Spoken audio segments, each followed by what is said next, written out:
So, what's going on, everybody? How are you all doing tonight? It's the Flying Pig here on Flying Pig United with another cheeky little Manchester United news video for you. But also, we are going to just watch the Afcon penalties here, seeing as they're on right now, and seeing as it's gone to, extra time finished and penalties are up. It's the Afcon final penalty shootout, lads and lasses. How are we all doing tonight? Thank you for joining us. Do us a favour. Do us a favour at the start of this show. Smash that like button. Give it a share. And get your thoughts in the live chat. Who do you think's going to win in this penalty shootout here? Wiggy, what's going on? Pacer, J King, 133, Kashkai King, Wiggy again, Millwall, Sean Nettleton, No Such Done, Sherilyn Slane. I've just got to shut this window. 2 seconds. But yes, good to see you all in here, guys. Thank you very much for joining.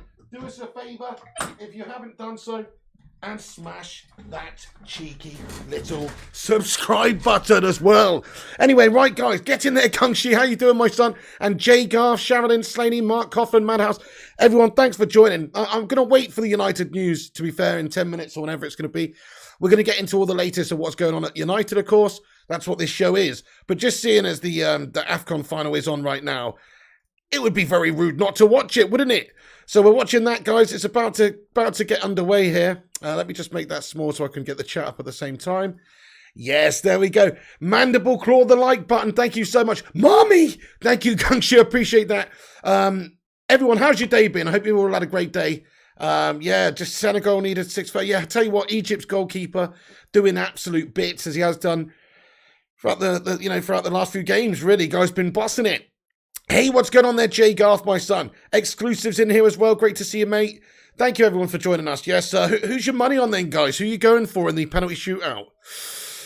Egypt have done it already. I mean, it's been a bit of, in terms of high amounts of goals and in terms of games being decided in normal time and stuff, it's been a bit of a gash tournament, really. There's been a lot of extra time. There's been a lot of 0-0s, a lot of penalty shootouts, stuff like that. It's a bit shit, really. But there you go. It has finished 0-0. Has finished 0-0. And so, therefore, it is going to be a penalty shootout. Senegal says no such done. What's up there, 133? How's it going? And cool homies. Hello there, bro. Hey, Sean Nettleton, you've got Spurs in the next round of the FA Cup, hey? You what? No such done. What's going on, says Senegal. Egypt, says Pacer. You think Egypt will win? I do think Egypt will win, but I actually do want Senegal to win. I've just got a soft spot for Senegal. Let's go. So, yeah. Esmeralda the Bell, says Drew Who. Hey, Ryan Martin, great to see you too. I'm doing good. Koulibaly first, yes. Okay, remember, try not to get any spoilers in the live chat here for this penalty shootout. I know, obviously, everybody's watching this slightly different places all around the world. So try not to get any spoilers in the chat. You know what I'm saying? But yeah, looks like Koulibaly first. I think it might be a couple of seconds ahead. Scouse Scummers in both teams, says Gungshi. There you go. I know. It's tough, isn't it? Literally, you got Salah versus Mane here. It's a Scouse Scummer off. Isn't it, Gungshi? It's a proper Scouse Scummer off, this one. Okay, so let's have a look and see how this goes down then. So, yeah, we do have... we've got Koulibaly taking a very slow walk up here. Very slow walk up from Koulibaly. Brenda, what's going on, Pacer? Mane versus Salah. It's very interesting, isn't it? Very interesting, mate. I agree. Oh, nice. We've got this picture-in-picture mode. Oh, that's beautiful. That's beautiful. Right, come on then. Come on then. I want Senegal to win this. I'm going to be honest. No particular reason. Just would rather they won. Here we go then. Senegal with the first spot kick. Here we go. Steps up. And it's in the bottom left. I've got a feeling Egypt's keeper's going to have a big say in this, guys. That's 1-0 to Senegal. I think Egypt's keeper is going to have a big say in this, though. He looks good. He's got his glove to that one. He's got his glove to that one, and it's a very good penalty by Koulibaly there, low and hard to the bottom left. He's got his glove to it, and he's been very good throughout. So, yeah. Yeah, there you go, Gungshi says Senegal did well in the 2002 World Cup. Hope they win it. Get in there. Get in there, my son. They've had some good players over the years. Papis Cisse was from Senegal as well. And Demba Ba, was he? Or am I thinking maybe he wasn't? I'm not sure. But they did have a couple of. They've had a couple of good players over the years. Mane, of course, right now. Hamza, what's going on, mate? How you doing there? We're going to get onto that shortly. We're going to get onto the United news shortly. There's just a cheeky little Afcon penalty shootout to sort out here. Okay, they step up, mate. Egypt, they smashed it in the back of the net there. Smashed in the back of the net there by who was it? It was Saeed, I think, number 21, Saeed for Egypt, has banged that one in the back of the net. Very good penalty into the top right-hand corner. Exclusive says Egypt's goalie is a handsome bastard. Oh, you got a bit of a man crush. He's been doing bits, to be fair. Vincent Bullock, hi, how you doing tonight? Zoo and 984 others, what's happening? Pacer, Jamie Todd, guys, thank you everyone for joining. Millwall, I didn't see that, but I heard about Ghana and him putting in a good performance there, Millwall. Yes. Okay, then. Here we go. Next up, guys. Next up, it is going to be... Is it Gomez?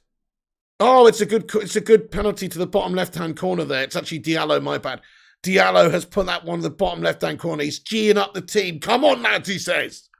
It's a really good placement. Again, the keeper's got so close to it from Egypt there. But it is low. It is in the bottom right-hand corner. Jamie Todd, the Americans demand a Super Bowl watch-along from you, pig. Ah, filth. Hey, Max Tiger HD, what's going on, mate? How you doing, man? Thank you so much for joining. Appreciate that, dude. Get in there, mate. Good work on the stream earlier, by the way. Obviously, I was in there for a bit, and yeah, you had some good viewers in there, mate. Keep those going. They'll you'll grow the channel, my friend. Keep it up. Good stuff. Shout out to Max Tiger HD, my man. Next penalty. It is going to be... Who is taking their next penalty?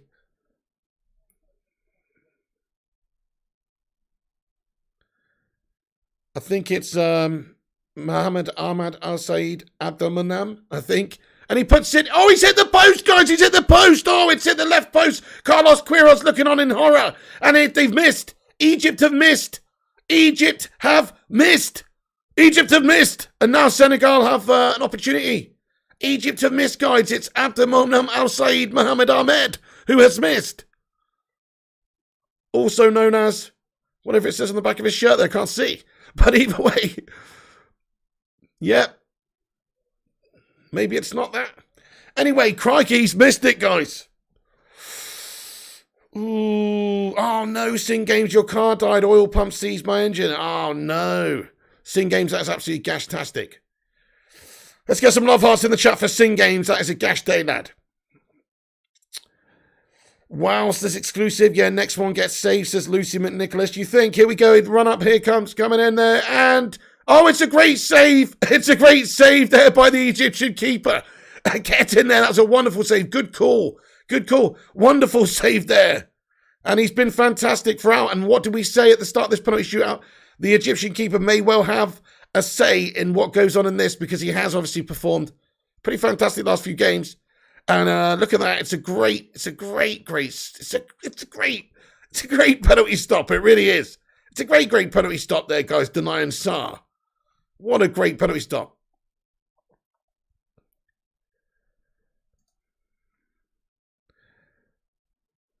Please, yeah, don't put any spoilers in the live chat, guys. I'm going to have to time her out there for 5 minutes. Don't put any live stuff in the live chat.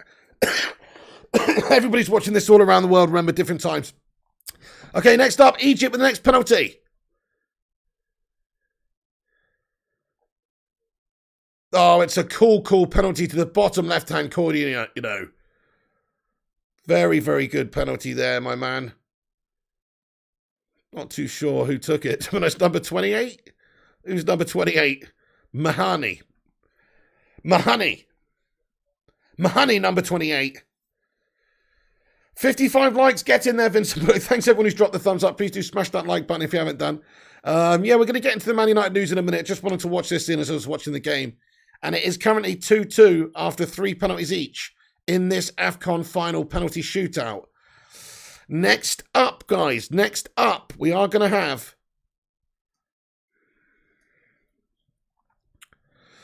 Oh, man, this is tense. There's no greater drama, is there, than a penalty shootout in a final of a major tournament here.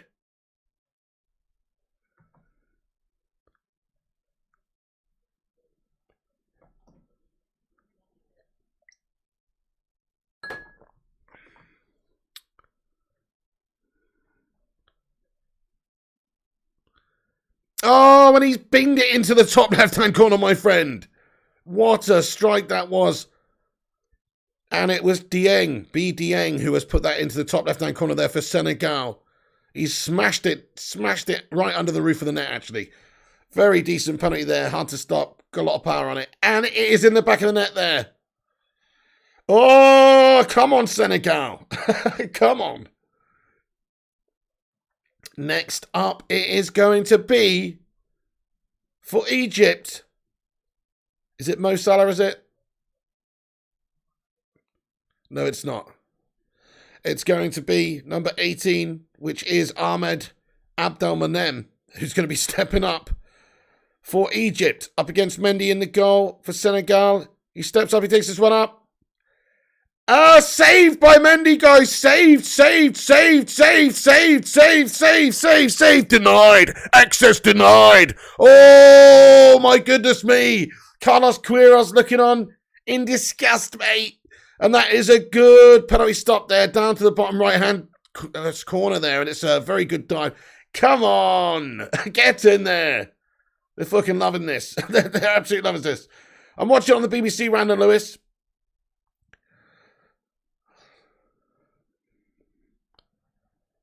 Mate, fair fucking play, lads. Fair fucking play. I think, man, you never know. I mean, Egypt's goalkeeper's been very good.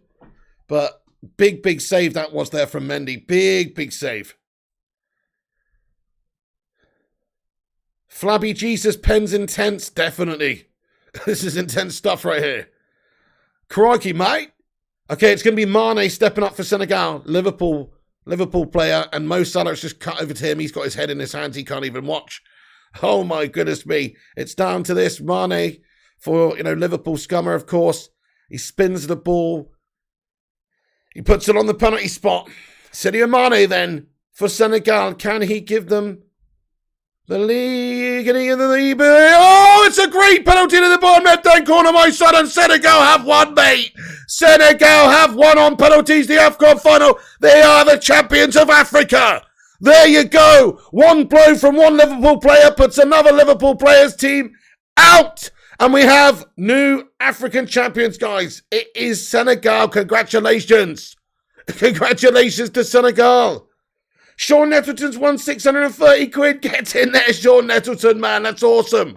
That's awesome, mate. Let's get some dubs in the live chat. Yeah, Egypt fans crying. Get in there, Senegal. They've done very well there. And they bossed it. To be fair, I mean, I didn't watch the whole of the game, but I caught much of the last part. And I thought Senegal were better. They created a few more better chances and stuff like that.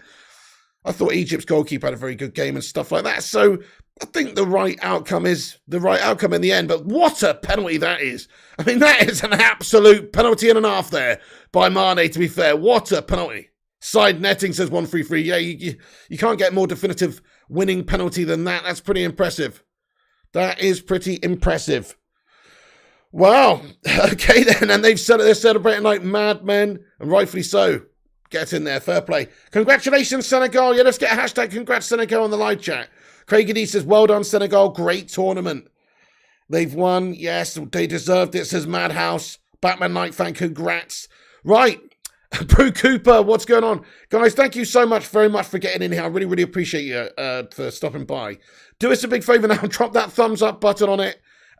Subscribe if you're new and get your thoughts and opinions in the chat as we go into the Man United news now. So there you go. Hashtag Senegal. Get in there. Yeah, well played. And new African champions. That's awesome. Let's get into the United news then. So time for the United news, guys. If you're here for that, that's what we're doing. Okay. So let me just get my news up here. We've got a few things to get into tonight, guys, in regards to Manchester United. Now, obviously, you know what happened at the weekend. We got dumped out the fucking FA Cup by Middlesbrough, who've gone on to draw Spurs, might I add, in the next round, the 5th round of the FA Cup. Good luck to Middlesbrough. They did do well, and they did, obviously, in the end, I think, in a lot of ways, they did deserve it. In some ways, they obviously didn't deserve it because that whole Maradona hand of God bullshit fucking goal, which wasn't a goal. But hey, it was given. Other than that, though, Man United not definitive enough with our play. Not good enough from an attacking sense or clinicality sense to put the ball in the back of the net. Yes, we might have created a good few chances in the first 45 minutes. We could have had the game wrapped up 3-0 at half-time, really. Ronaldo missed a penalty and he also missed a couple of other big chances. It was just an absolute stinker of a weekend's game, wasn't it, guys? Proper piss poor, embarrassing in a lot of ways. we just seem to get dragged down to the opposition's level, whoever we're playing against, really. Whether it's a lower league Premier League team or a lower league championship side. I'm sure if we played the dog and duck, it would end up fucking 1-1. You know, at this moment in time, we don't really have the quality, you know, the belief, actually. We've got the quality in the players, but we don't have the belief, the team unity, or whatever, the chemistry, the confidence. We don't have confidence right now in what we're doing. You can quite clearly see that by players like the GOAT, Cristiano Ronaldo, missing a hatful of chances very uncharacteristically. He's feeling it right now. He is obviously 37 now. He's just turned 37. Happy birthday, Ronaldo. But man, is it time for Ronaldo to end, you know, his time at the top of the game? I personally, there's a lot of questions. There's a lot of people criticising Ronaldo today, I see. And just since then saying that he's done, he's finished, he's too old. And, you know, I must say in that last game, at times, he was showing his age, you know. He was showing his age. It was a 120-minute game, but, you know, let's face it, he's 37. He was on there for 120 minutes, trying, but he was looking like a 37-year-old man a lot of the time. So you've got to say Cristiano Ronaldo, he's not immortal. He's going to slow down now. He's 37. He might be the fittest 37-year-old. Hello, sailor. The fittest 37-year-old in the world. But he's still going to be slowing down at some point. I personally think that this is just a little blip. I think that somebody of that quality, he's going to get that confidence back. He's going to get that sharpness back within the box. Even if the things like his speed and movement and reflexes slow down a little bit, he's still going to have that fox in the box poacher nature. It's just that you did not see that in the last game. And he's maybe struggled for it a little bit. But he's still a top scorer this season. He's still obviously scored some very important goals for us. He's just in a bad spell like a lot of the team. This is what I believe. Now, we could get a little poll going, or I could just ask you in the chat outright. Who thinks Ronaldo is too old now, and he's just not really top tier for United, and maybe he's hurting us more than he's helping us? Smash a 1 in the live chat, because that is the debate, isn't it? Is Ronaldo hurting the team? Is the inclusion of Ronaldo in the team by Rangnick a problem in the sense that it's causing the team overall to not perform as well as it could without Ronaldo?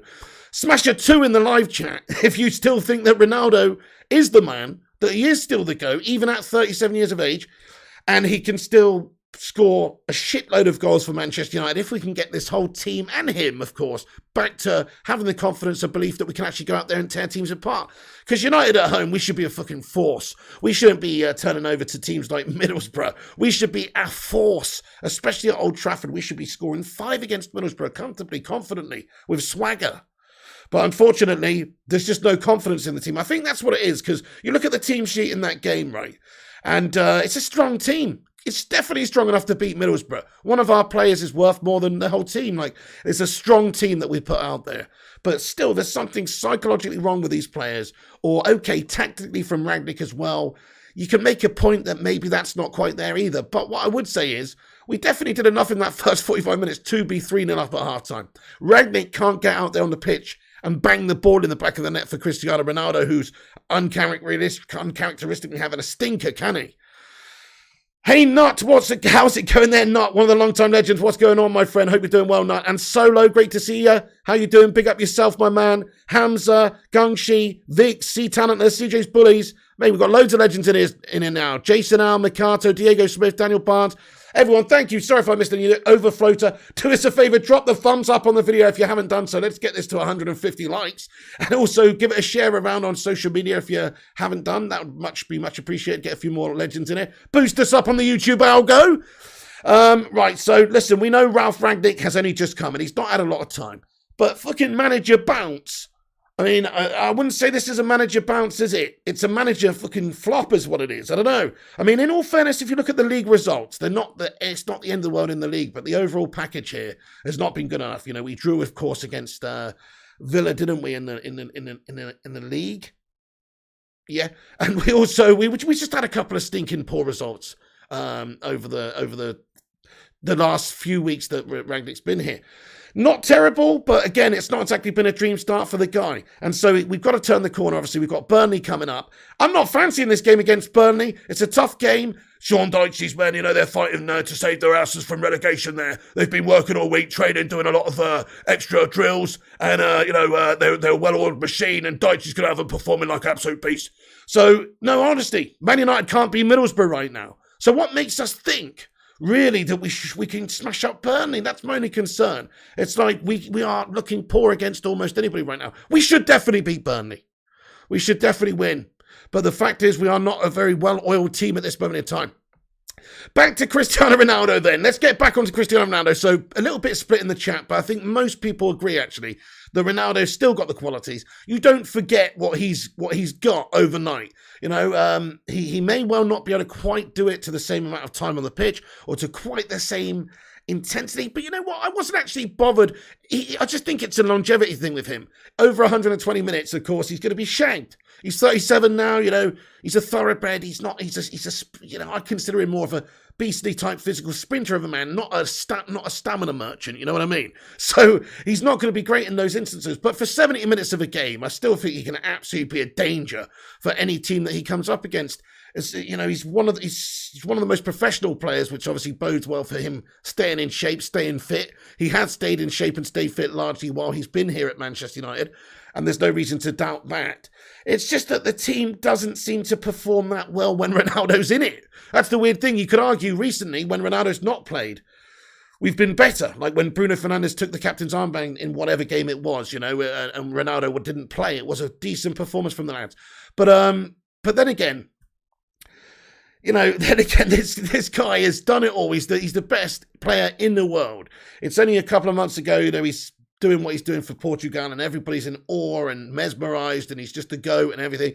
Like, people are slagging off Ronaldo and criticising Ronaldo, but it's the overall bigger picture here. I think there's a lack of belief and confidence that's running right down through the team, and it stems from obviously the top. I don't want to keep dwelling on it, but fucking hashtag Glazers out, mate. Obviously the top of the club is the biggest problem, but you have to say the confidence in the whole team is shot right now. It's still, though, that set of players that we've got should be capable of beating the likes of Middlesbrough, etc. So, Ronaldo got into good positions in that game at the weekend. He made the movement, especially in that first half. Think about it, he's had the chance of the penalty, which was made by Pogba, really, but Ronaldo's overall movement, he's on the last man. He's making the run. He gets fed through by Bruno Fernandes or whoever a good couple of times, and Ronaldo's made the run. He's taken the touch. The touch is fine. He's got the space. His shot is shit. You know what I mean? That's what it was. He didn't have his shooting boots on. So I personally don't think, you know what, he's finished, he's done, he's not good enough, he's slowed down, he's too old, now he's 37, that's it, the Tin Man's seizing up, no amount of oil is going to fix it, I personally don't agree with that opinion. I think that he's still got it, he's still physically fit enough, he's still quick enough, he's still sharp enough, he's just lacking in confidence like everybody else in the team. Everybody else is lacking in confidence too. So, but the problem is, for Ronaldo, is there that much time left for him to be in this sort of unsettled environment? Man United not performing. He did an interview a couple of weeks ago saying, he did not come here to play for 6th or 7th place. He's come here to win things. And so come the end of the season, if Manchester United are not in the position where we're in top 4, we're challenging for things, we just got dumped out of the cup, we're still in the Champions League at this moment in time, but crikey, if we can't beat Borough, how will we expect to beat the likes of Atletico Madrid, who will give us not many chances compared, I don't think. So, and we're not clinical right now. So in terms of belief about winning trophies, surely that is at an all-time low for Man United right now. This season anyway, because, crikey, we're out the FA Cup against fucking Middlesbrough. Also, there's lots of news stories coming out today just about Ronaldo, just in general, a few different things I'm going to talk about right now just to give you an update. Once again, if you're just joining the stream, there's over 200 of you legends in here. Smash that like button on the video if you haven't done so. Hit that subscribe button if you're new to this channel. If it's your first time here, we cover all the latest United news. Get involved. But there's some reports coming out, though, that Ronaldo is being linked heavily to going into a coaching role at the end of the season. So different reports coming out and articles to say that Ronaldo, PSG, are possibly interested in giving Ronaldo an opportunity to succeed Mauricio Pochettino in the summer. So this is an article that I've seen earlier on, and, I don't know when Ronaldo's going to be going into management, but I would imagine it's when he's at the end of his career, obviously, when he's at the end of his contract. So I believe his contract is for 2 years at Manchester United. Correct me if I'm wrong. And don't we have an option to extend for another year? I seem to remember that was the terms of the deal when he first came in. So I can't really see that happening. It's an interesting idea with Cristiano Ronaldo going into coaching, but this is just knee-jerk journalism here, guys. What this is Ronaldo's had a bit of a dodgy game where he's missed a few chances. Oh, he's done playing and now he's going to be a fucking new manager at PSG. I mean, it's a shambles, mate. That's not going to happen, is it? So yeah. But it's interesting. I do think Cristiano Ronaldo will go into coaching probably before he's 40. He's 37 now. Will he retire at the end of this season? Will he retire in the next? Will he go on and play after that? Will his body still be in the position where he can actually play top-level football? Will he go and play for, I don't know, a team in Portugal, obviously? Go and play back for Sporting for a season when he's 39. Like, he's got the ability to do that, definitely. He's definitely good at 39, still be good enough for the Portuguese league, isn't he? So he might actually go on and play for a long, long time. But one thing's for sure, his time at the top of European football here, at a club like Manchester United, his time is finite. He's not got endless time. And if he does want to add to his legacy, if he does want to win a trophy or two more and have a bit more success and make it a successful end to his career coming back to Manchester United, then obviously he's going to have to pick up an accolade or two with a team. And that is not looking likely from Manchester United right now, to be honest. We are nowhere near the Premier League title challenge. Obviously, that's just a complete write-off. The FA Cup was a calamity, out the League Cup as well, bottle jobs. And then in regards to the Champions League, tough draw in the next round. If we get past them, it's a big if, then, it's going to be another tough draw in the next round after that. And stranger things have happened, but I'm not feeling overly confident. Like I said the other day, guys, I give it a 10% chance of Manchester United winning the Champions League. 10% chance. What do you guys think? What percentage chance do Manchester United have of winning the Champions League? Fucking hell. It's just not, I just don't see it happening. 60% says Jack Ann, 1% says Mark. I think that's probably more realistic than the 60%, to be honest. 0 says Mumps, 0 says 0.69. Hey, Flabby G says, did you see the fireball going across the sky the other night? No. Flabby G's. Well, at least I didn't read the rest of it. So, yeah, different reports coming out on Metro, Daily Mail, various other places, nothing majorly reputable, just stating that Manchester United and Paris Saint-Germain could strike a stunning swap deal in the summer that would see Cristiano Ronaldo move to PSG and Mauricio Pochettino head to Old Trafford to maybe also take up some sort of player coaching role or something like that. So, I don't want Pochettino at United. We've discussed that in length. I'm not going to go back over that right now. I don't rate him. He's shite. He's not won anything. He got knocked out the fucking French Cup by Nice the other day by a fucking sweet biscuit. You know what I mean? Got knocked out by a fucking biscuit. And he's got all those stars and talents at his disposal there. He's not an impressive manager. He doesn't have the CV of winning major trophies, etc. Not what Manchester United need. He's a pretender. So I don't fancy Poch. He's a good coach. He is a good coach. I'm going to give him that. He's a good coach. He was good at Spurs. He was decent at Southampton as well, which got him the Spurs job. He's a good coach, but he's not a great coach. So I just want to highlight those couple of articles that are coming out today and say that I strongly don't think that's the case. I think if Man United did want to recoup some money in the summer, though, and there was a little offer on the table from PSG, well, United need to look for the future, don't we? We can't really be relying on a 37, soon to be in a year's time, 38-year-old player. I think, it's a matter of time. This summer, United have to sign a forward. Cavani's going to be potentially going. His contract's running down. Obviously, I suppose there's a small chance he signs another deal at United, but probably his future lies in a different league. And so chances are United have to do something in that forward position. Hell, Mason Greenwood's probably never going to play for Manchester United ever again. That was going to be our future star boy, we were calling him at number 9 there, hopefully, to be the striker for us in the future. Well, that's fucking down the shitter. And so we need to get a forward player in this summer. Cristiano Ronaldo, regardless of whether he stays or goes, in my opinion, we need to get somebody in the summer in that position. Okay. And PSG, though, they would love to do that, though, because think about that from a marketing point of view. Even if they're doing shite, even if they're actually absolutely crap, like Lionel Messi's over there in a Farmers League, barely scoring a goal. Don't know what he's doing over there. He's having an absolute stinker, isn't he? Don't think he's exactly setting the world alight from what I've heard.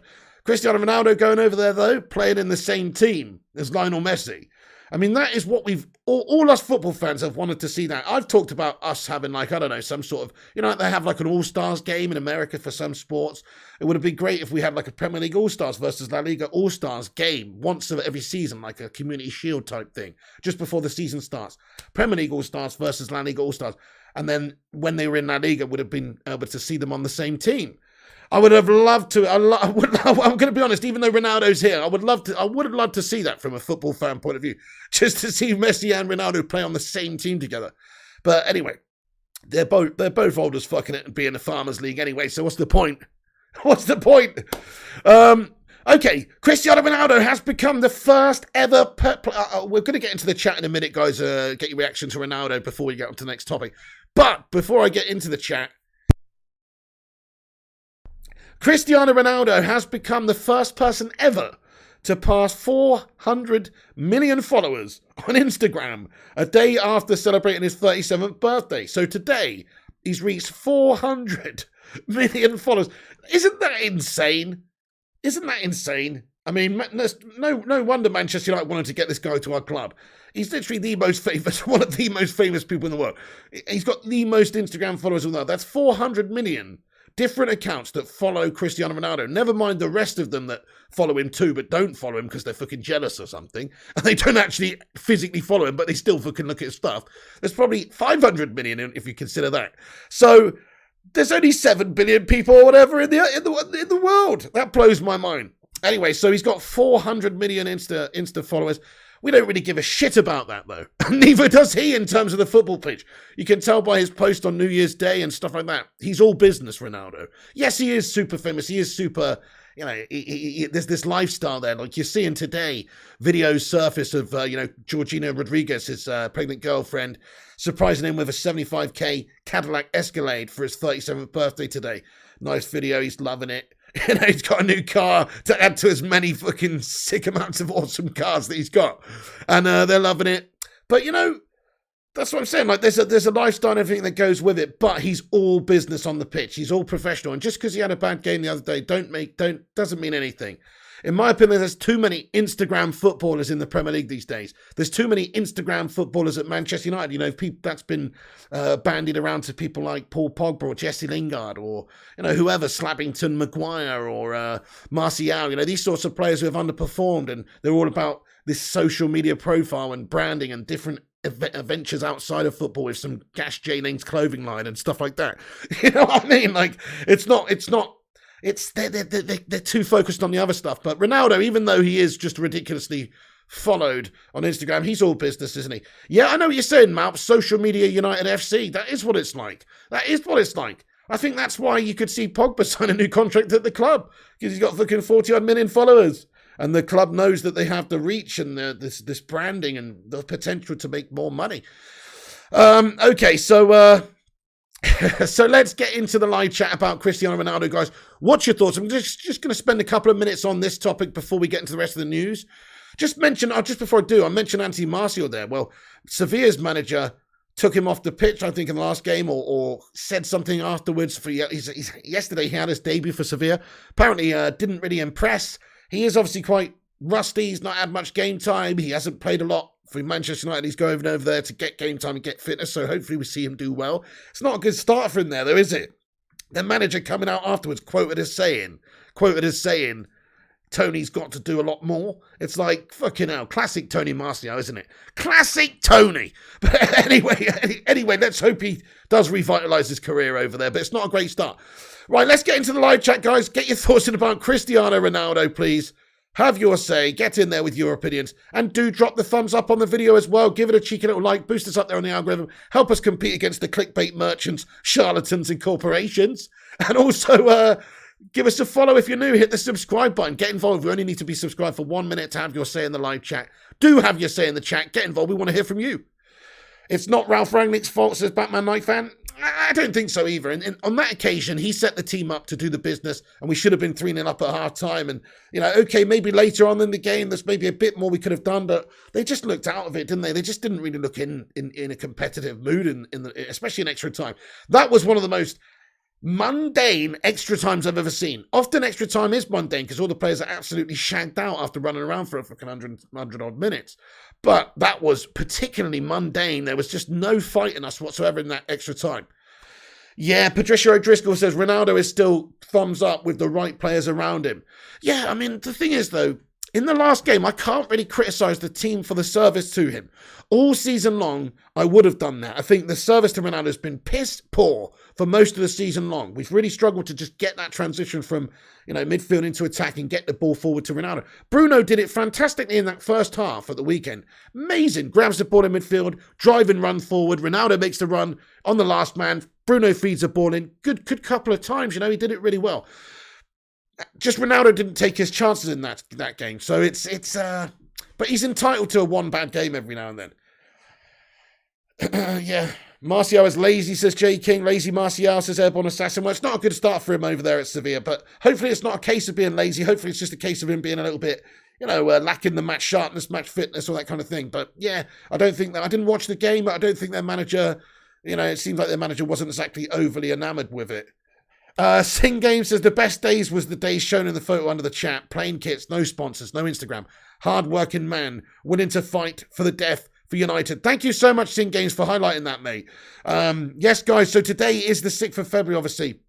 It is the 64th, I believe, the 64th anniversary of the Munich air disaster, guys. So let's get some flowers in the live chat. Let's get some love hearts in the live chat, some rest in peace pieces in the live chat.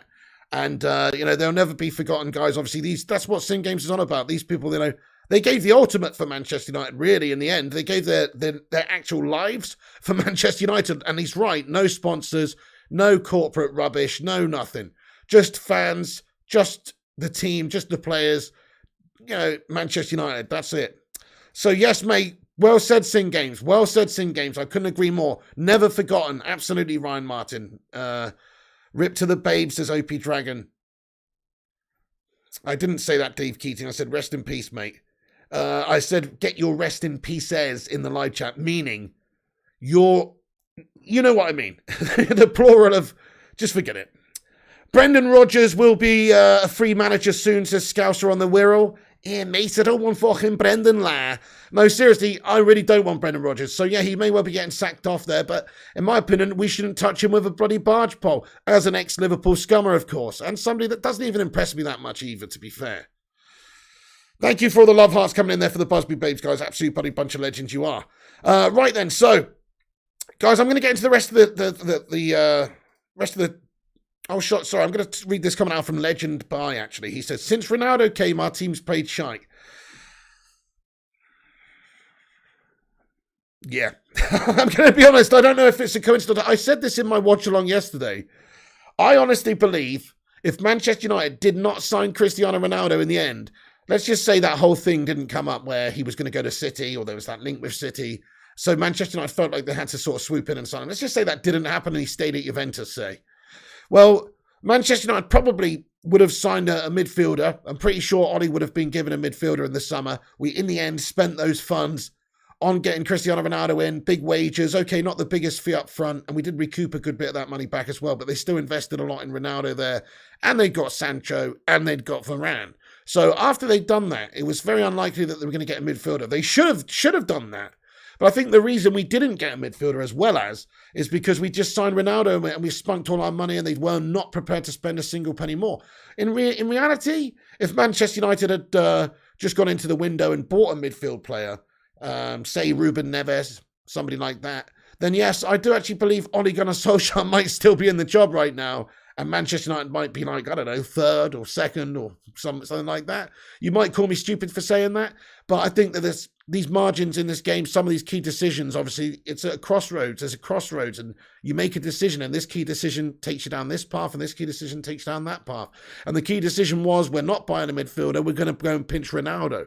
And in the end, even though Ronaldo is an absolutely amazing player, and he's going to score a lot of goals for us regardless, even though that's all true, it still hasn't improved us overall as a team, hardly at all. Yes, Varane came in. I think that was the biggest improvement. Unfortunately, Sancho was probably not the best way you can spend £73 million for the short term. Maybe in the long term that might pay for itself, but right now, I think that £73 million would have been better off being spent on a couple of midfield players, going to be totally honest. So, you know, again, we didn't spend well in the summer. We did spend a lot, but we didn't necessarily spend in the areas that we needed to. So, yeah, I actually agree. I think that because we got Ronaldo in the team, we are probably a worse overall team than if we hadn't have got Ronaldo and had have just gone and got improvements in the midfield as well. But then again, who knows? It's very hard to say. We could have just played just as shite anyway. Bez says Ronaldo is proven to be the biggest flop in the history of English Premier League. I mean, Bez, it's very, very much not the case whatsoever. He's still our top scorer, right? He still came for what, about 13 million euros, wasn't it, Bez? He can never be a flop. Even if he left tomorrow, he still scored a bunch of good goals, and you know he can never be a flop, mate. I don't think for that amount of money. Now, fair enough. If I think somebody like Paul Pogba, who we paid £90 million for, or Harry Maguire, who we paid £80 million for, they're 10 times the flop of what Ronaldo would be, even if Ronaldo left tomorrow. In all fairness, so I definitely don't think he's a flop, and it's still plenty of the season left. Yeah, biggest flop equals Chef Shenko, says Madhouse. What about Juan Sebastian Veron when he came to United, guys? He didn't exactly set the world alight or do anything amazing. Yeah. You think you should be the Man United manager? Go on, Rupert Meadow. With your tactics, mate, I'll give you a shot. With your tactics, I'll give you a shot, lad. Right, okay, so let's get into the next news topics, guys. We've got plenty more Manchester United news to cover for the day's latest. We're nearly at 150 likes. Keep hitting the thumbs up if you're just joining. So Ronaldo hits 400 followers. Man United boss Ralph Rangnick makes another new appointment after Chris Armas and Sasha Lenz. So, he's added somebody else to the ranks. Just to give you an update, we've got a new member of staff at the club. And it is a media advisor from The Athletic. Anyway, yeah, we've now recruited a journalist and broadcaster, Raphael Honigstein, as a personal media advisor until the end of the season. That's when Rangnick will move upstairs and become a consultant to the United board. Honigstein has taken a 6-month sabbatical from The Athletic to provide advice and briefing notes to Rangnick. He'll continue to do broadcast work for Sky Germany, but won't be involved when it comes to United games. I mean, what the fuck's this? I mean, what's this? Is this, we've got some PR spinner? We've just signed a PR spinner? Is that what it is? I don't fucking understand it. Okay, fair enough, but what? Because the public relations between the club and fans have never been never been worse. Because communication between the board and the fan base is fucking awful. What is this for? Like, I understand that. It concerns me that we're caring, that we're more interested in signing somebody from a PR point of view, or for somebody who's going to advise us on a media department sense, advise us on media-related things. I'm more worried that we're caring about that rather than going to sign a fucking central defensive midfielder in the January window, to be honest, guys. But there you go. I mean, whatever. This is news. We have got a new member of staff. Who gives a shit? There you go. That's it. There you go. That's the latest, though. Greetings from Amsterdam. Thank you, SEA, for getting in here. Stefan Herringtonio as well. Raphael's a big name in the broadcaster game pig. Yeah, I know. Don't get me wrong. I know he is, but the thing is, it's like, why are we buying meat? You know what I mean? Like, we're not buying. Sorry, but why are we getting people on board to help us with the media side of things? Like, what is it? They're just trying to what? What are they trying to do there? I mean, they're just trying to increase revenue. They're trying to increase public relations and stuff. They obviously want somebody to advise them on all media related things. But you know what? It doesn't impress me much, is what I'm saying. You know, I'm not interested in this at all. I want to see substance out there on the pitch. I don't want to see fucking journalists signed. You know what I mean? Manchester United announced the signing of a fucking journo. You what? You know what I mean? From The Athletic. Okay, fair enough. Right. Just saying it how I feel it. I just don't really I don't really think that's necessary, but there you go. Right, okay, so James Garner, guys, a little bit of an update on some of our players. James Garner, Manchester United players, obviously doing bits at Nottingham Forest right now. He's on loan, and he's enjoying an impressive loan spell at Nottingham Forest. His great form continued in the FA Cup today. They won, didn't they, against Leicester? What was the final score at the end, actually? Yeah, 4-1 to Nottingham Forest. Crikey, 4-1 in the end. Of course, Garner got an assist from a corner as well there. Pretty impressive stuff. And, I think that it's fair to say that we should probably give this guy a chance. Smash a 1 in the live chat if you think we should give him a chance. I mean, I know the championship's different standard. I know, obviously, it's hard to say, but from what we've seen, from the potential that he has, I think he would probably do better than half the shite we've got in midfield right now. I mean, Scott McTominay was absolutely wanked the other day, guys. Wasn't he? And Fred, oh my goodness me. I mean, did you see that chance that Fred had where he's just spooned it into Rosette? It's the most depressing thing watching Fred play. So, yeah, I would definitely give Garner a chance. Lots of ones coming in the live chat. Yeah, James Garner is a Don, says Jarvis Cocker. We've employed a new trophy polisher. He's working from home, says Philip Chapman. Forest were good to be first as airborne assassin. Yeah, fair play. They've done very well. Ronaldo's leaving this summer, says Legend. Possible, isn't it? Possible. We'll have to wait and see. Guys, do you think Ronaldo leaves in the summer? Yes or no? Yes or no? Does he stay another season? Do you think Ronaldo leaves in the summer? Yes or no? Okay, so Man United loanee Tony Martial grilled by Sevilla boss after disappointing debut. Yeah, to quote him exactly, Nepatogi said that he has to give us more. It was his first game. It's not easy to adapt. He comes with a bit of baggage because he's hardly played. Bit by bit, he has to get up to speed. So Tony looking a bit off the pace at the moment over in Seville.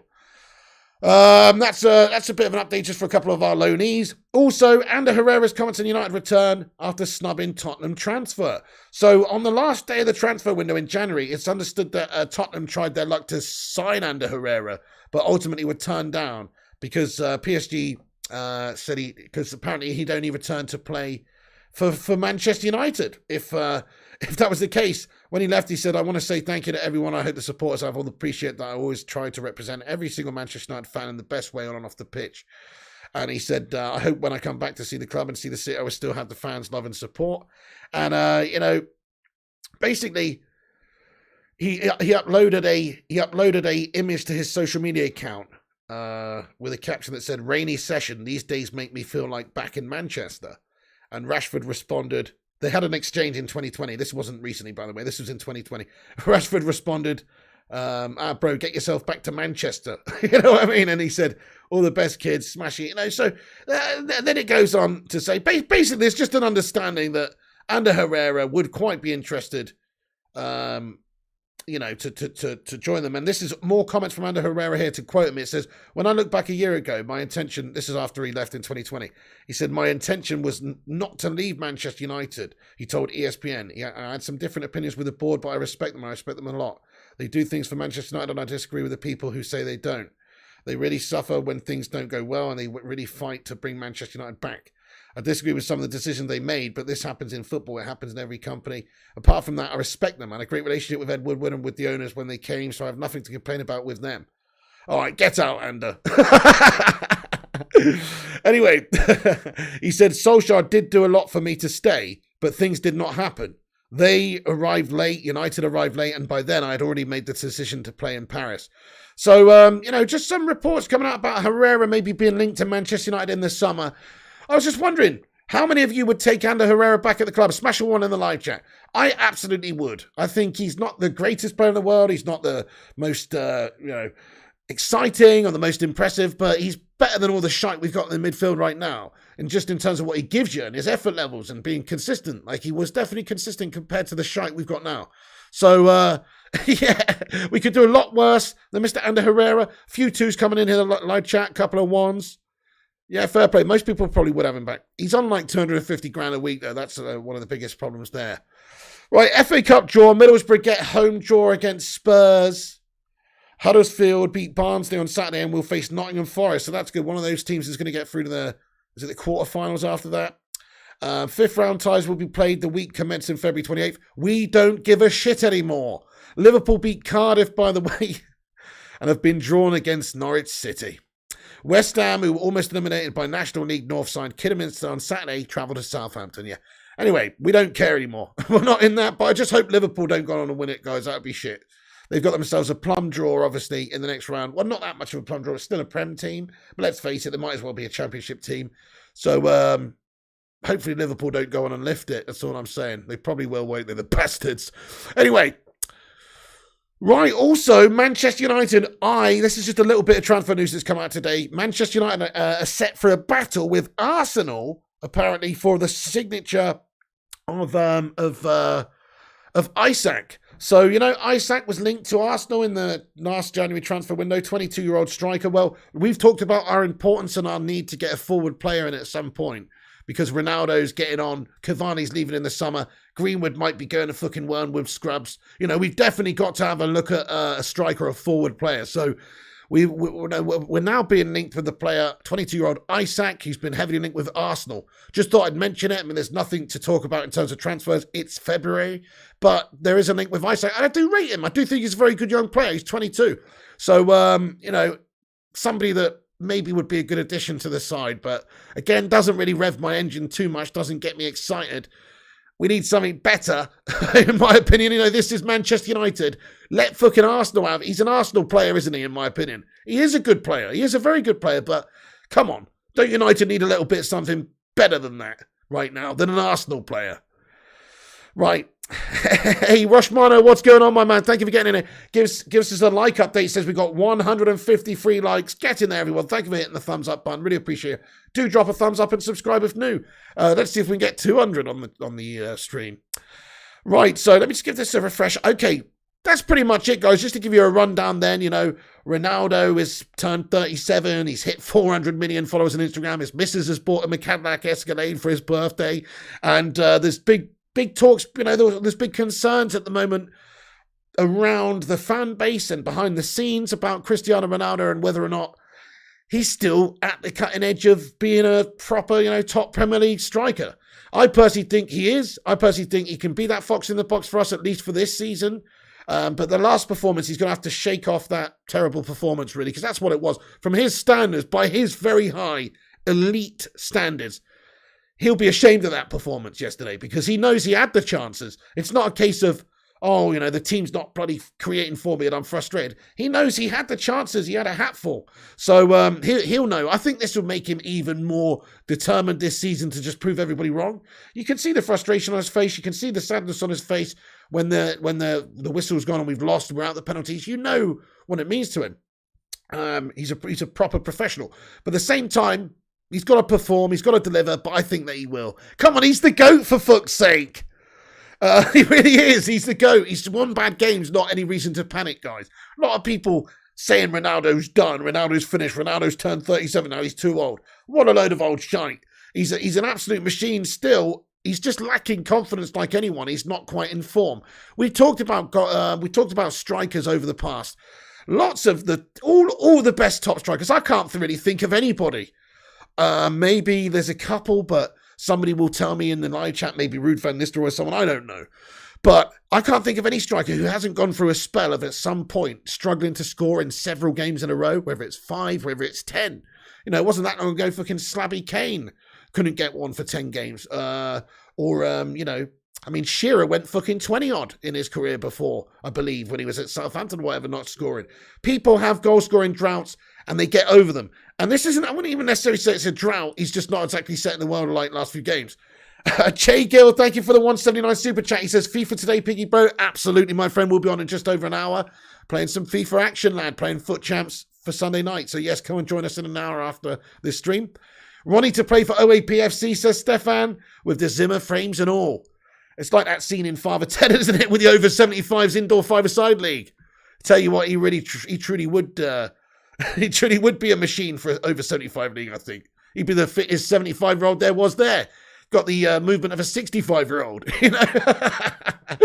Rooney 2, says Ryan Martin. Yeah, okay, fair enough, Bez. He says, I think he needs some criticism to work well in Man United. Fair point, yeah.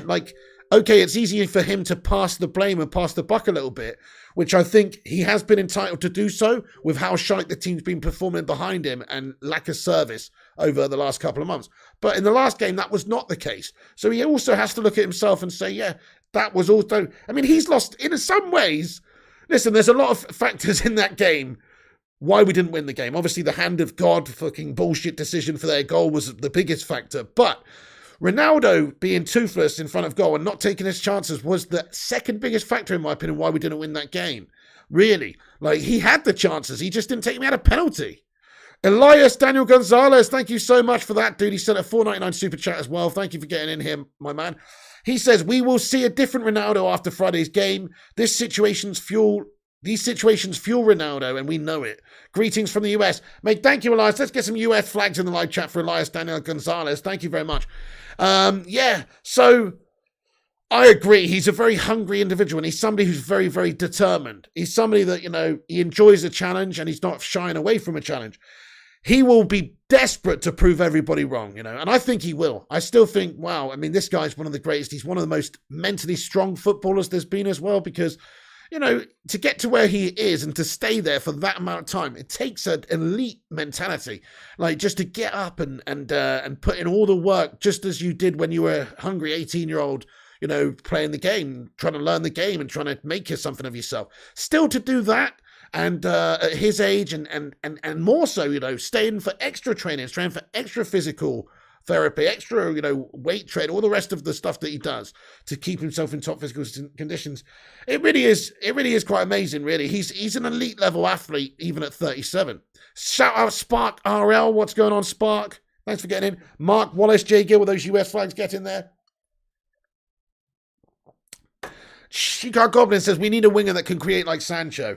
Okay, so Sancho did actually do pretty well. I'm happy. That's the only positive from the last game, isn't it, really? The rest of it was shite. The only positive from that game is that Sancho did score, and he did take his chance well. All the rest of the game is just full of negatives. We got knocked out by Borough, questions about Ronaldo, even some injuries as well, like even some worries about... We'll see tomorrow. I think there's a presser from Rangnick. We'll see tomorrow what the status is with certain players, but one or two possible knocks in the side from that 120 minutes. And having played 120 minutes of football, everyone's going to be a little bit shagged for that game on Tuesday. Is it Tuesday night? Or is it? Yeah, it's on Tuesday night. That's really not that far, considering we just played 127 minutes. So 120 minutes, I should say. So, I'm not feeling overly confident about that. Anyway. Thank you for the comment, though, my friend. Yeah, absolutely. OHB says his missus is 28. He's an absolute don of man. 37, looking 28. Yeah, that's right, OHB. It's got to be said. He takes care of himself. He's super professional. Hi there, Callum Gill. What's going on? Rushy says we got 166 likes. Get in there, everyone. We're almost at 200. That's epic. Ronaldo isn't the problem. Nobody can score every time we get the ball in a good position. The final pass is garbage, says Ables. Definitely agree up until the last game. But in the last game, he did get the final ball, though. Come on, he did. A few times. Sing Game says Ronaldo in a poor team looks like an average player. Is it a player who makes the team or the team that makes the player, says Sing Games? Well, I'd always have a great team over than an average team with one great player. Even though Ronaldo, throughout his career has sort of been the epitome of that, really. Not really, because Real Madrid had great players, but Portugal I'm thinking of. At Portugal, let's face it, the era that Ronaldo's been there, for them to win a Euros and do what they've done, I really truly believe they would have never done that without Cristiano Ronaldo. Like he was their talisman, he was their leader, and he also did carry them a lot of the time. Like carried them all the way to that final. He got injured in the actual final and they miraculously won. But let's face it, at the time that was not a great generation of Portugal players, I don't think. But Ronaldo was able to be the player that made the team. So in that regard, I think it's both Sing Games. I think sometimes the player can be that good, like he was, that he makes Portugal, a danger against anybody. But then again, yeah, it's a tough one. it's a tough one. The whole team is trying to find Ronaldo instead of scoring their chances, says Jacqueline Arsene. Very interesting point you bring in there. Are we over-accommodating Cristiano Ronaldo in this team? Is that what it is? Is it the focus just to get the ball to Ronnie and the rest of the natural play or the rest of the other options are taken away? I don't know. He is the striker after all. He's supposed to put the ball in the back of the net, so we should be feeding him and trying to get it to him. But fair enough. Anthony Lee backs well. There you go. Top 2 team the next season, says Vanguard.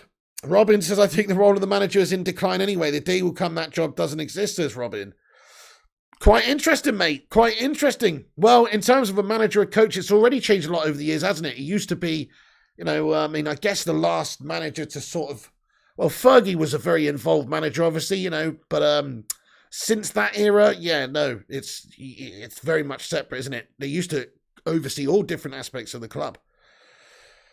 Where was De Gea against Middlesbrough, says Vanguard? He was rested. I think he just gave an opportunity to Henderson. I'm not really too sure why. Thank you, Rushmire says, subscribe to the channel. Yes, guys, if you're new to this channel, if it's your first time here, if you've never been here before, please do hit that subscribe button. Oh, there was one thing I wanted to talk about, guys, which I forgot to mention. And that is that it seems like Andreas Herrera is now going to go on a permanent move to Flamengo. They verbally agreed a deal with Manchester United to buy him for 75%. They've agreed a deal to buy 75% of Andreas Herrera's economic rights. A deal could reach up to 14 million euros. The rest of the deal would be paid in individual and team add-ons. So there's an update coming in from Brazil, guys, about Andreas Herrera, that Manchester United and Flamengo have agreed a deal for him to go. I mean, it doesn't really matter to me. He's already over there. He's not really good enough to play for Manchester United. And it's just another example of Man United just reining it in with their expenditure, getting more players off the books. They're having a bit of a fire sale, aren't they? 4 players out on loan in the January transfer window and nobody bought in. That's terrible. Just goes to show you the lack of ambition. We have got shite owners. We won a league just giving the ball to RVP, says Red Devils 20. Great comment. Great comment. Great comment. RVP fired us to the title that year. Great shout. Without him, yeah, we would have really struggled, I think, to get that. You are right. It does happen. I mean, think about Blackburn, right? Blackburn Rovers. Now, I was a little kid when Blackburn Rovers won the league, but even then, it was quite apparent all they used to do was smash it up to Shearer and Sutton, and they would do the rest pretty much. So in a way, it's kind of like, well, yeah, maybe sometimes those players can make a team in the sense like Ronaldo did with Portugal. We'll see. He has obviously, he can't be as good as he was just a couple of years. He can't be, can he, at 37, but he still is amazing. Anyway, Danny Ward, thank you for getting in here, you channel member legend. It's your birthday. Hey, guys, can we get some birthday cake emojis in there for Danny Ward? Happy birthday, Danny Ward. Much love to you, dude. How old are you? Happy birthday, Danny. 14 million overpriced as Airborne Assassin. Sing Game says they're soft. I'd love to be a fly on the wall in the changing room at halftime. The picture in my head is players checking phones, Instagram posts, likes, and totally ignoring instructions. Wow, Sing Games, yeah. I mean, it would definitely be a far cry from, when Roy Keane was in the dressing room. We have too much gash players in the team that's affecting us, says Jay King. I think that's a fair point. Yep, can't get away from that. There's too many inadequate players, McTominay, Fred, etc. in the midfield's gash. Slabby Maguire's not fit to be a captain for United, etc. Big problems with the playing personnel too. There's a lot of bottle jobs in the team, but there's also issues with, of course, the biggest problem is the top down from the owners. Of course, that's the biggest problem. But still, you would expect Rangnick and you expect the players to perform better against a team like Middlesbrough.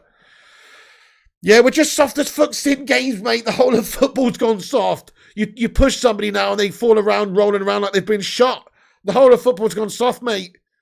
Mark Wallace, get in there, my son.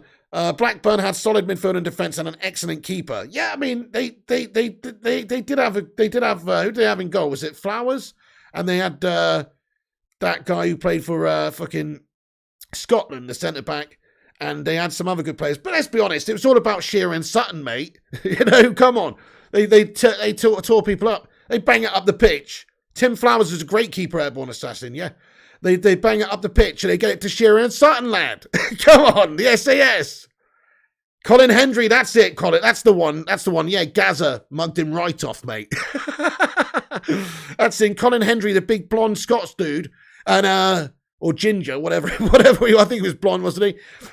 He was, a good defender. And then they did have a good team. But all I'm saying is, if you've got a great couple of players, like it can make the team, like we've established with Ronaldo and Portugal, or Hendry, says Airborne Assassin. Pig, we need a manager that not a yes man that is affecting us, Pig, says J King. Tim Flowers was an excellent keeper, wasn't he? Elias says Pogba was playing well on Friday. The team started to go down on momentum when he came off, says Elias Daniel Gonzalez. I agree, actually. I'm going to be honest. I think Pogba had an okay game. It wasn't amazing. It wasn't sensational. But considering he's not played for a couple of months, I actually thought it was okay. Pretty good. I was happy with him. Like, not happy with him, but, it was decent. He put in a fine little shift there, I thought, for somebody who's been out for 2 months. It wasn't the most inspirational. He still also looked a little bit laboured at times. But maybe his fitness wasn't quite there. That's why he subbed off. Pig, we need a manager that not a yes man that is affecting us, Pig, says J King. Okay, I kind of agree. I do think Rangnick is getting towards puppet status. That's my only concern because of what happened in January. Him clearly not being able to sign anybody. And even though we're getting rid of players and, even at the last sort of day of the window when that Greenwood stuff's already happened and we got players out on loan, we still didn't dip in. It does make me think Rangnick has very little say in any of that stuff. But he has come in an interim capacity, so it kind of makes sense. Henningberg was good. Yeah, he was decent, to be fair, actually. Jarvis Cocker, lad. Sherwood, Tim Sherwood, yeah, actually, fair play. RP0D says, Pig, it feels like the club is slowly dying. I've been supporting United for nearly 35 years, and honestly, it's never been this bad, brother. We've become a joke in too many years. We're 90s Liverpool now. RPOD, yeah, that's a very decent sort of comparison to make, I suppose, from those years of struggling. Hopefully, it doesn't take us 30 years to get back there, but it might take us a couple. But you're right, it is slowly dying, mate. Ever since the Glazers have come in, the lack of ambition's pretty clear, I think, and lack of investment in other areas. On the face of it, the transfer spend might have been decent, but everywhere else it hasn't really been where it should have been. Every aspect of the club's been left behind under their ownership. And I think that January window is just another example of that. Or even in the summer window. Yes, Ronaldo was there. You did sign him, but you could have just signed a midfielder, what we actually needed as well, and fully invested. And they never did that. They just partially invested, and that just shows you their lack of ambition. And now in the January transfer window, where United are where we are, needing a midfielder, looking like a skeleton squad, we could have signed somebody, and they chose not to. It is a big lack of ambition. So that's the true reason why it's happened. That's why it is. We've got the bad owners. It's not. It's no surprise. It's no surprise really that you look at the few clubs that have had success over the last few years in the Premier League, right? Teams like Man City, obviously Liverpool, Chelsea. It's no surprise that they've all got really good owners in the sense like, okay, maybe Liverpool's owners don't spend anywhere near as much as the other guys' owners, but they're clear in their footballing vision. They give the manager what he wants, and they do add every single year or window to their team, and they've just been slowly piecing together a brilliant, brilliant team, and they've always invested in it, right? Maybe not to the same level financially as Manchester United, but they've invested better. That's what I'm saying. Now, Chelsea and Manchester City, of course, they've got owners that can just chuck the kitchen sink at the club in terms of finances. And so, therefore, they're feeling the fruits of their owners. Whereas Manchester United, we don't have that. Our owners shackle us. Our owners use the club to make them money. So it's not something they're putting money into. It's not something we're always gonna struggle to compete with those clubs right now. Unfortunately, with the owners the way they are. Fucking hashtag Glazers out, my son. Oh, anyway. So Paul Scholes says Tim Flowers was a good keeper until that ball bobbled over his head. Ronaldo played better under Ollie than Rangnick, says FPL A+. Fair point. Yeah, he did. He actually really did. Dennis scored today, Pig. Imagine if we got him. I know, J King. It's a disgrace, isn't it, mate? I know. Fucking unbelievable, mate. What a joke. What a joke we are. So get this. So Dennis Zakaria, who we could have got for 5 million euros, plus 2 million euros in add-ons. And of course, Dusan Vlahovic as well went there, and they both had their debuts today for Juventus, and they both started, they both scored. It's like he was available for 5 million euros. They didn't have the ambition to go and get him. We've been talking about this guy for a fucking year, saying that he's a decent standard player. He's a good player, especially for the money. Contract running down, no risk, big reward potentially, no risk, very little risk. Why wouldn't you go for him? No, they just let him go to Juve for 5 million euros, and now they're reaping the benefits of that really shrewd signing that United could have easily gone and got earlier on in the window. We could have snapped that up ages ago. What a joke. This club's actually run like a joke. Yes, there is FIFA tonight. CL will be on at 11:30, my son. I'm just going to stick on here for a few more minutes then, guys. Get your final thoughts and opinions in. I'm going to read as many comments as I can in the next few minutes. Also, smash a like on the video. Let's see if we can get 200. We're nearly there. Hit the subscribe button if new. We're on here every single day giving you the United news. So if you're enjoying the show at all, come back, get involved, hit the subscribe.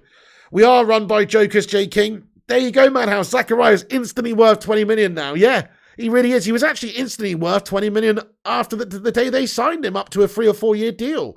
Because, it's not, you can't get a player like that for 5 million. Sin Games is 5 million, but how many Instagram followers does he have? There you go. Obviously not enough. They obviously weren't happy with his following that he's built up over there at Mönchengladbach.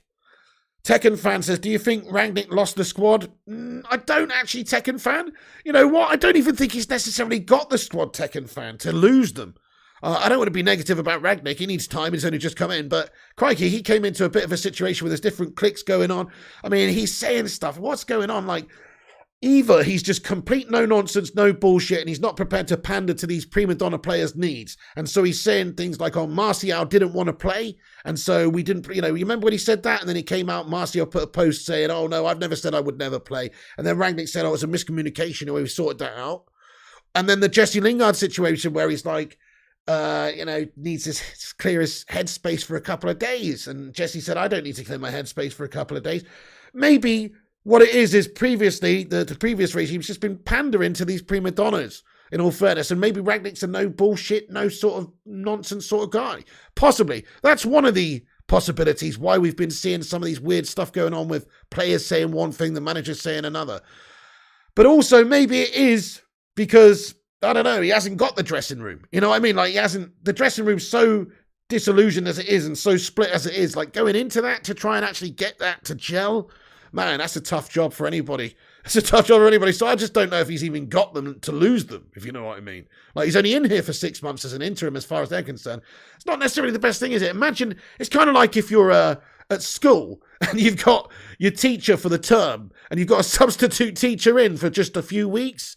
And, your normal teacher's on maternity leave, real disciplinarian, real strict. But you've got some substitute teacher and it's just a fucking absolute piss take. You can just have a laugh, whatever. It's kind of like, well, he's going in a few weeks' time. He's going, so are you really going to give a shit? I don't know, some of these prima donnas, I don't know if it's the best look to have a manager on a short-term deal, because why do they even care then? I don't know. I just don't think we got a good set of... I think the players... Most of them are a good set of players, but I think there's just a few bad eggs in there, honestly do. People like the Slab, etc. Mr. Professional Sportsman type player. They're all just a bunch of spoiled rich Twitter brats. Yeah, definitely. Cristiano Ronaldo's a dying breed, isn't he? Only a handful of actual adult men in our squad. Yeah, that's right. Cavani, Ronaldo, these sorts of guys. I agree. Phil No Bones Jones. You believe Lautaro Martinez would make a perfect striker for Man United that he needs? He's one of the most complete players. Fair play to your playmaker. Yeah, he's a good talent. Ronaldo is tarnishing his legacy, says AB. It's early days, mate. Let's see. I bet you end of the season he's bagged in 20 goals. Will Newcastle win the league before we do, says Sin Games. Oh, don't say that, Sin Games. You know what? I kind of think... No. I kind of think... you know what? No. I actually think it'll take Newcastle United 5 years to win the league, or not even win the league, sorry, to challenge for the league. I don't see them winning the league anytime soon. In all fairness, I just don't see that happening. So I think it will take them...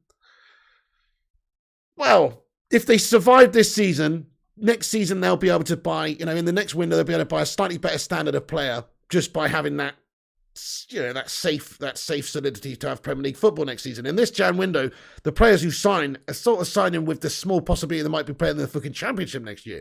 So in the next window, they'll definitely be able to sign a slightly better standard of player. Then if they finish mid-table, they'll be able to sign a slightly better player. Then when they finish Europa League, basically they're going to do what Man City did, and every window just spunk a load of money and throw it at the team and then slowly improve until in 5 years' time, they've got a fantastic quality of player throughout the whole squad.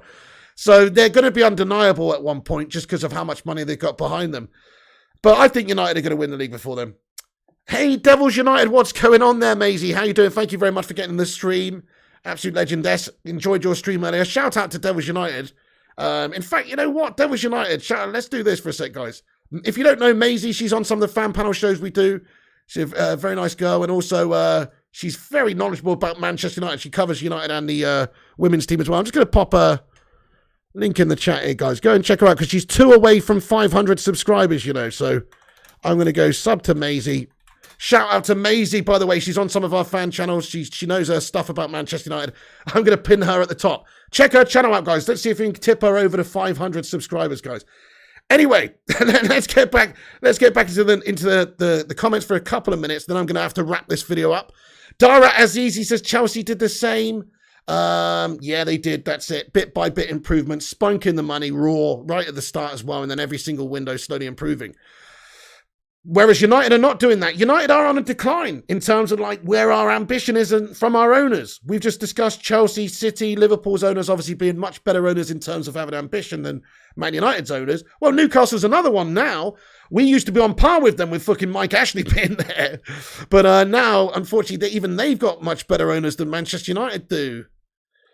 Hey, no worries, Maisie. Devils United says, thank you so much for that. You're an absolute legend. No worries, guys. Yeah, let's see if we can tip her over 500. Go and subscribe to Maisie's channel there, guys. Craigie subscribed, Wiggy subscribed. Looks like you got a shitload of subscribers there from the Bacon Brigade. Bacon Brigade, assemble! Get in there. Nice one, guys. Spread the love. Right, guys, I'm gonna have to pretty much wrap this video up because we've got the FIFA coming in less than 45 minutes. And I'm going to have to just get set up and also get a bite to eat quick and stuff. So, guys, yeah, thank you so much. Mark Wallace, Reform, Jack Al-CD, Primot, Jay Gill, Batman, Airborne Assassin, Bez, Devils United, Mark Wallace, Adam Partridge, Batman Night Fan, Alkan Mahmoot, Jay King, Robin, Cade Coolshaw, Madhouse, Arsenal Manic, and everybody else as well. Yes, Wiggy, not Wiggy, sorry, Arsenal Manic. FIFA and Piggy don't mix well, says Arsenal Manic. Last night was atrocious, wasn't it? I agree. Thank you, Rushmana. Yeah, everybody, please do subscribe if you're new to this channel.